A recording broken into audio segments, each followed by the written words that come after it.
மா நேற்று சாயந்தரத்துல இருந்து பாக்குறேன், என்னமோ மாதிரி இருக்கியே, என்னாச்சு? ஒண்ணும் இல்லையே. நைட் வேற சாப்பிடல, ஒரு கப் பாலோட படுத்துட்ட, கவனிச்சேன். என்னம்மா உடம்பு கிடம்பு சரியில்லையா? என்னம்மா? உனக்கு தெரியாது? என்ன தெரியாது? அவ உங்ககிட்ட சொல்லல? யார், ராஜியா? என்ன சொல்லல? அடிபடுவ ராஸ்கல், நடிக்கிறியா? என்ன நீ? டேய் உண்மையை சொல்லு, அவ உங்ககிட்ட சொல்லல? மா நீ எதை பத்தி பேசுறனே எனக்கு புரியல. இதோ பாரு, நேற்று சாயந்தரம் நான் வந்தப்ப இவ ராஜி கூட சோர்ந்து போயிருந்தா. நான் என்னன்னு கேட்டேன். ஒண்ணும் இல்ல, தலை கொஞ்சம் பாரமா இருக்கு, தூங்குனா சரியா போயிரும். நான் அமிர்தாஞ்சு எடுத்து கொடுத்தேன், தடவிட்டு படுத்தவதான், நல்ல தூக்கம். ஆமா, அவகிட்ட என்ன சொல்லணும்?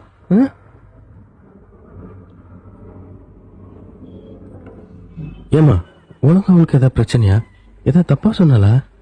தப்பா எல்லாம் ஒண்ணு இல்லடா, நேத்து ஒரு சின்ன விஷயம். என்ன? நம்ம ஹவுஸ் ஓனர் மாமி இல்ல, அவ நேத்து வந்திருந்தா. அப்படியே உட்காந்து பேசிட்டு இருந்தப்போ உன் பொண்டாட்டி பேச்சு வந்தது. என்ன கமலா, உன் புது மருமக எப்படி இருக்கா அப்படின்னு கேட்டா. பரவாயில்ல, கெட்டிக்காரிதான், அதுக்குள்ள புருஷனை தலைகீழா மாத்தி வச்சிருக்கா அப்படின்னு சொன்னப்பா. சும்மா தமாஷுக்கு தான் சொன்னப்பா. அது கூட அவளுக்கு கேட்கும் தெரிஞ்சிருந்தா சொல்லி இருக்க மாட்டேன். ஏன் போராத காலம் கேட்டுடுச்சு, அவ்வளவுதான். மாமி போனதும் என்ன கிழின்னு கிழிச்சிட்டா. தோசை தோசை கருது.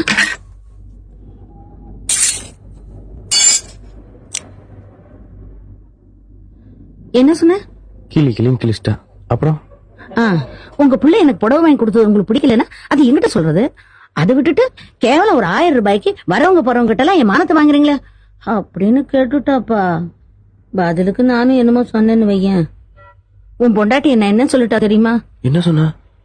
ஆஃப்டர் ஆல் ஒரு 1000 ரூபாயா, அது அவளுக்கு பிச்சை காசாம். புடவைய தங்கச்சிக்கு கொடுத்துட்டு அவங்க அப்பாட்ட பணத்தை வாங்கி வீசிடுறாளாம். என்ன பார்த்து சொல்றாப்பா. அப்படியா சொன்னா? ஆமாடா. தொடப்ப கட்ட எடுத்து அப்பயே ஒண்ணு போட்டுருக்க வேண்டியதானே? டேடே இவ்வளவு பேசுறாளா?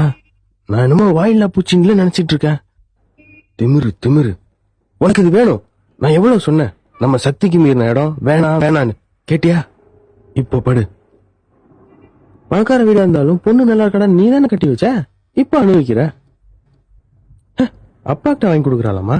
வரட்டும், அவங்க அப்பாட்ட இருந்து வேற என்னெல்லாம் வாங்கி கொடுக்குறான்னு கேக்குறேன். மா ஒன்னு தெரிஞ்சுக்க, இப்பவே இவளை தட்டி வைக்கணும், இல்ல பின்னாடி அடங்க மாட்டா.